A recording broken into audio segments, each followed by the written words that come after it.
Hello everyone. Welcome back to my Vidyaraj point YouTube channel.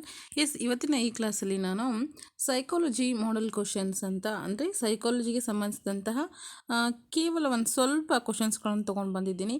ಯಾಕಂತ ಅಂದರೆ ಹೆಸರಲ್ಲೇ ಹೇಳಿದ್ದೀನಿ ಮಾಡೆಲ್ ಅಂತ. ಸೊ ನಿಮಗೆ ಈ ಒಂದು ಕ್ವಶನ್ಸ್ಗಳು ಇಷ್ಟ ಆಗಬಹುದು ಅನ್ನೋ ಬೇಸಸ್ ಮೇಲೆ ನಿಮಗೆ ಈ ಸೈಕಾಲಜಿ ಕ್ವಶನ್ಸ್ಗಳನ್ನು ತೊಗೊಂಡು ಬಂದಿದ್ದೀನಿ. ಇಫ್ ಇನ್ ಕೇಸ್ ಈ ಎಲ್ಲ ಕ್ವಶನ್ಸ್ಗಳು ನಿಮಗೆ ಇಷ್ಟ ಆದರೆ ಕಮೆಂಟ್ ಒಳಗೆ ತಿಳಿಸ್ರಿ. ಸೊ ಇದೇ ರೀತಿ ಕ್ಲಾಸ್ ಬೇಕು ಅನ್ನೋದಾದರೆ ಖಂಡಿತ ಬೇರೆ ಬೇರೆ ಕ್ವಶನ್ಸ್ ಜೊತೆಗೆ ನಾನು ವಿಡಿಯೋ ಮಾಡ್ತಾ ಹೋಗ್ತೀನಿ ಸೈಕಾಲಜಿ ಸಬ್ಜೆಕ್ಟ್ ಮೇಲೆ. ಓಕೆನಾ? ಹಾಗಾದರೆ ಪ್ರಶ್ನೆ ನೋಡ್ಕೊಂಡು ಬರೋಣ. ಕ್ಲಾಸನ್ನು ನೋಡ್ತಾ ಎಲ್ಲರೂ ಕೂಡ ಕ್ಲಾಸಿಗೆ ಲೈಕ್ ಮಾಡಿ ಸಬ್ಸ್ಕ್ರೈಬ್ ಮಾಡಿಕೊಡ್ರಿ. ಅದೇ ರೀತಿ ಟೆಲಿಗ್ರಾಮ್ ಕೂಡ ಜಾಯ್ನ್ ಆಗಿರಿ. ಎಲ್ಲರಿಗೂ ಸಾಧ್ಯ ಆದಷ್ಟು ಶೇರ್ ಮಾಡಿರಿ. ಹಾಗಾದರೆ ಮೊದಲ ಕ್ವಶನ್ ನೋಡ್ಕೊಳ್ರಿ. ಕನಸುಗಳ ವಿಶ್ಲೇಷಣೆ ಮಾಡುವಂತಹ ವಿಧಾನವನ್ನು ಏನಂತ ಕರಿತೀವಿ? ಕನಸುಗಳ ವಿಶ್ಲೇಷಣೆ ಮಾಡುವಂತಹ ವಿಧಾನವನ್ನು ಏನಂತ ಕರಿತೀವಿ? ಆಪ್ಷನ್ಸ್ ನೋಡ್ರಿ. ಮನೋವಿಶ್ಲೇಷಣಾ ವಿಧಾನ ಅಂತ ಕರಿತೀವ, ಅಥವಾ ವ್ಯಕ್ತಿ ಅಧ್ಯಯನ ಅಂತ ಕರಿತೀವ, ಅಥವಾ ವೀಕ್ಷಣೆ, ಅಂತರಾವಲೋಕನ ಅಂತ ಇದೆ. ಹಾಗಾದರೆ ಕನಸುಗಳನ್ನು ವಿಶ್ಲೇಷಣೆ ಮಾಡ್ತಕ್ಕಂಥದ್ದು ಯಾವ ವಿಧಾನ ಆಗತ್ತೆ? ಓಕೆ, ನಿಮಗೆ ಉತ್ತರ ಗೊತ್ತಿದ್ರೆ ಖಂಡಿತ ಕಾಮೆಂಟ್ ಒಳಗೆ ಬರೆದು ತಿಳಿಸ್ರಿ. ಇವಾಗ ಉತ್ತರ ಏನು ಅಂತ ನೋಡೋಣ. ನೋಡ್ರಿ, ಕನಸುಗಳ ವಿಶ್ಲೇಷಣೆ ಮಾಡ್ತಕ್ಕಂತಹ ವಿಧಾನವನ್ನು ನಾವು ಮನೋವಿಶ್ಲೇಷಣಾ ವಿಧಾನ ಅಂತ ಕರಿತೀವಿ. ಅಂದರೆ ಮಲಗಿರ್ತಕ್ಕಂತಹ ಸಮಯದೊಳಗೆ ಬೀಳ್ತಕ್ಕಂತಹ ಕನಸುಗಳು, ಜಾಗೃತ ಅವಸ್ಥೆ, ಅದರಲ್ಲೂ ಸೂಕ್ತ ಜಾಗೃತ ಅವಸ್ಥೆ. ಸೊ ಅಂಥ ಟೈಮ್ ಒಳಗೆ ಏನೆಲ್ಲ ಕನಸುಗಳು ಬೀಳುತ್ತೆ ನಮ್ಗೆ ಅಷ್ಟು ನೆನಪಿರಲ್ಲ. ಓಕೆ, ಕೆಲವೊಂದಷ್ಟು ಮಾತ್ರ ಅಲ್ಪ ಸ್ವಲ್ಪ ನೆನಪಿರುತ್ತೆ. ಸೊ ಅವುಗಳನ್ನ ನಾವೇನಂತ ಕರಿತೀವಿ ರೀ? ಏನಂತ ಕರಿತೀವಿ? ಸೊ ಕನಸುಗಳು ಅಂತ ಕರಿತೀವಿ. ಸೊ ಅವುಗಳನ್ನು ಕುರಿತಾಗಿ ನಾವು ವಿಶ್ಲೇಷಣೆ ಮಾಡ್ತೀವಿ, ಅಭ್ಯಾಸ ಮಾಡ್ತೀವಿ, ಅಧ್ಯಯನ ಮಾಡ್ತೀವಿ ಅಂತಂದರೆ ನಮ್ಮ ಮನಸ್ಸನ್ನು ಕುರಿತಾದಂತಹ ವಿಶ್ಲೇಷಣೆ. ಸೊ ಮನೋವಿಶ್ಲೇಷಣೆ ಅಂತ ಇಲ್ಲಿ ಬರುತ್ತೆ. ವ್ಯಕ್ತಿ ಅಧ್ಯಯನ ಅಂತಂದರೆ ಅದು ಕೇಸ್ ಸ್ಟಡಿ ಅಂತ ಬರುತ್ತೆ. ಇದು ಅಬ್ಸರ್ವೇಷನ್, ಓಕೆ, ಇಂಟ್ರಾಸ್ಪೆಕ್ಷನ್, ಈ ರೀತಿ ಎಲ್ಲ ಬರ್ತಾ ಹೋಗುತ್ತೆ. ಸೊ ಅವುಗಳನ್ನು ನೆಕ್ಸ್ಟ್ ಒನ್ ಬೈ ಒನ್ ನೋಡೋಣ. ಹಾಗಾದರೆ ಇದಕ್ಕೆ ಸರಿಯಾದಂತಹ ಉತ್ತರ ಬಂದು ಮನೋವಿಶ್ಲೇಷಣಾ ವಿಧಾನ ಆಗಿರುತ್ತೆ.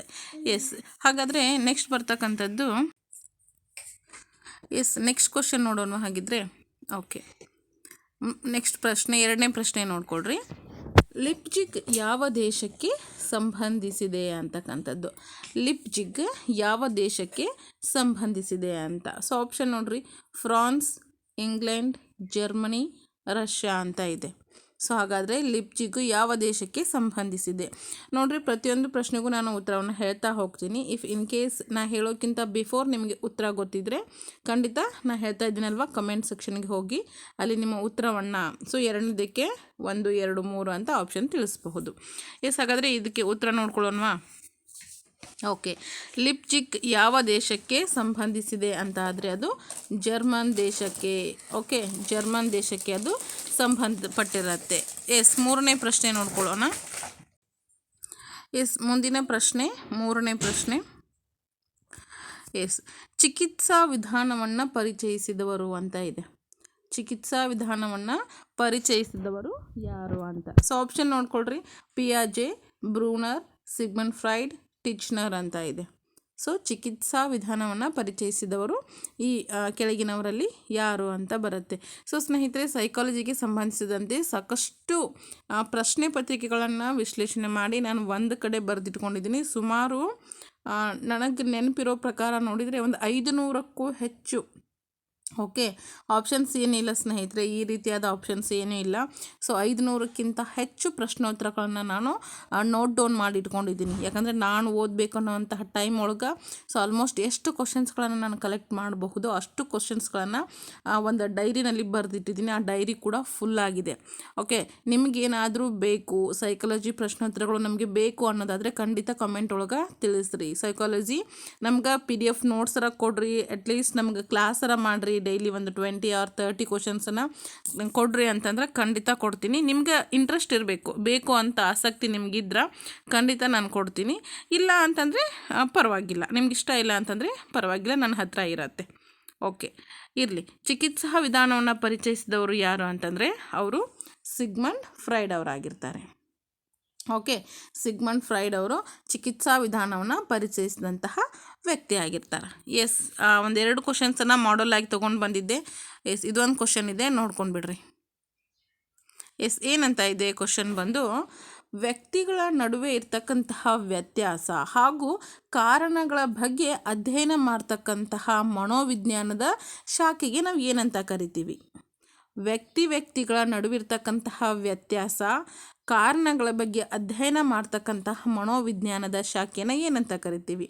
ಆಪ್ಷನ್ಸ್ ನೋಡ್ರಿ: ವ್ಯಕ್ತಿ ಭಿನ್ನತೆ ಮನೋವಿಜ್ಞಾನ, ವಿಭೇದಾತ್ಮಕ ಮನೋವಿಜ್ಞಾನ, ವ್ಯತ್ಯಾಸ ಮನೋವಿಜ್ಞಾನ ಆ್ಯಂಡ್ ವೈವಿಧ್ಯ ಮನೋವಿಜ್ಞಾನ ಅಂತಕ್ಕಂಥದ್ದು. ಸೊ ಹಾಗಾದರೆ ವ್ಯಕ್ತಿಗಳ ನಡುವಿರ್ತಕ್ಕಂತಹ ವ್ಯತ್ಯಾಸ, ಕಾರಣಗಳ ಬಗ್ಗೆ ಅಧ್ಯಯನ ಮಾಡ್ತಕ್ಕಂಥ ಮನೋವಿಜ್ಞಾನ ಯಾವುದಾಗಿರುತ್ತೆ? ಐ ಥಿಂಕ್ ಕಮೆಂಟ್ ಬಾಕ್ಸ್ ಒಳಗೆ ಆನ್ಸರ್ ಗೊತ್ತಿರ್ತಕ್ಕಂಥವ್ರು ಆನ್ಸರನ್ನು ಬರೆದಿದ್ದೀರಿ ಅಂತ ಅನ್ಕೊಂತ ಸೊ ಈ ಪ್ರಶ್ನೆಗೆ ಉತ್ತರ ತಿಳಿಸ್ತೀನಿ. ಎಸ್, ವಿಭೇದಾತ್ಮಕ ಮನೋವಿಜ್ಞಾನ ಅಂತಕ್ಕಂಥದ್ದು. ಅಂದರೆ ವ್ಯಕ್ತಿಗಳ ನಡುವೆ, ಇವಾಗ ಒಬ್ಬ ವ್ಯಕ್ತಿ ದಪ್ಪ ಇರ್ಬೋದು, ಇನ್ನೊಬ್ಬ ವ್ಯಕ್ತಿ ತೆಳ್ಳಗಿರಬಹುದು, ಒಬ್ಬ ವ್ಯಕ್ತಿ ಕಪ್ಪಿರ್ಬೋದು, ಇನ್ನೊಬ್ಬ ವ್ಯಕ್ತಿ ಬೆಳ್ಳಗಿರಬಹುದು, ಹೌದಲ್ವಾ? ಸೊ ಈ ರೀತಿ ಸಾಕಷ್ಟು ವ್ಯತ್ಯಾಸಗಳನ್ನು ನಾವು ಕಾಣ್ತೀವಿ. ಅಲ್ಲಿ ಏನಿರುತ್ತೆ, ಭೇದ ಅಂದರೆ ವಿಭೇದಗಳನ್ನು ನಾವಲ್ಲಿ ಕಾಣ್ತೀವಿ. ಸೊ ಒಬ್ಬರು ಹೇಳಿದ್ನಲ್ವ ಈ ರೀತಿ ಲಕ್ಷಣಗಳನ್ನು, ಓಕೆ, ಆ ಒಂದು ಲಕ್ಷಣಗಳಿಗೆ ಏನು ಕಾರಣ ಇರಬಹುದು ಅಂತಕ್ಕಂಥದ್ರ ಬಗ್ಗೆ ಕುರಿತಾಗಿ ಅಧ್ಯಯನ ಮಾಡ್ತಕ್ಕಂತಹ ಒಂದು ಮನೋವಿಜ್ಞಾನದ ಶಾಖೆಗೆ ನಾವು ಏನಂತ ಕರಿತೀವಿ? ವಿಭೇದಾತ್ಮಕ ಮನೋವಿಜ್ಞಾನ ಅಂತ ಕರಿತೀವಿ. ಐ ಹೋಪ್ ಈ 4 ಕ್ವಶನ್ಸ್ಗಳನ್ನು ನಿಮಗೆ ಮಾಡಲ್ ಆಗಿ ತೊಗೊಂಡು ಬಂದಿದ್ದೆ. ಸೊ ಇಷ್ಟ ಆಗಿದ್ದರೆ ಖಂಡಿತ ನಿಮ್ಮ ಫೀಡ್ಬ್ಯಾಕನ್ನು ಕಾಮೆಂಟ್ ಒಳಗೆ ತಿಳಿಸ್ರಿ. ಓಕೆ, ಹಾಗೆಯೇ ನಿಮಗೆ ಏನಂತ ಅನಿಸುತ್ತೆ ನಿಮ್ಮ ಫೀಡ್ಬ್ಯಾಕನ್ನು ತಿಳಿಸ್ರಿ. ಜೊತೆಗೆ ಒಂದು ಕ್ಲಾಸಿಗೆ ಲೈಕನ್ನು ಕೊಡ್ತಾ ಬನ್ನಿ ಇಷ್ಟ ಆಗಿದ್ದರೆ. ಟೆಲಿಗ್ರಾಮ್ಗೆ ಜಾಯ್ನ್ ಆಗಿರಿ, ಸಬ್ಸ್ಕ್ರೈಬ್ ಮಾಡ್ಕೊಳ್ರಿ. Okay, thank you so much for everyone. ಇದೇ ರೀತಿ ಸಪೋರ್ಟ್ ಮಾಡ್ತಾಯಿರಿ. ಇನ್ನಷ್ಟು ಹೆಚ್ಚೆಚ್ಚು ಮತ್ತಷ್ಟು ಹೊಸ ಕ್ವಶನ್ಸ್ಗಳೊಂದಿಗೆ ಮತ್ತೆ ಬರ್ತೀನಿ. Thank you so much.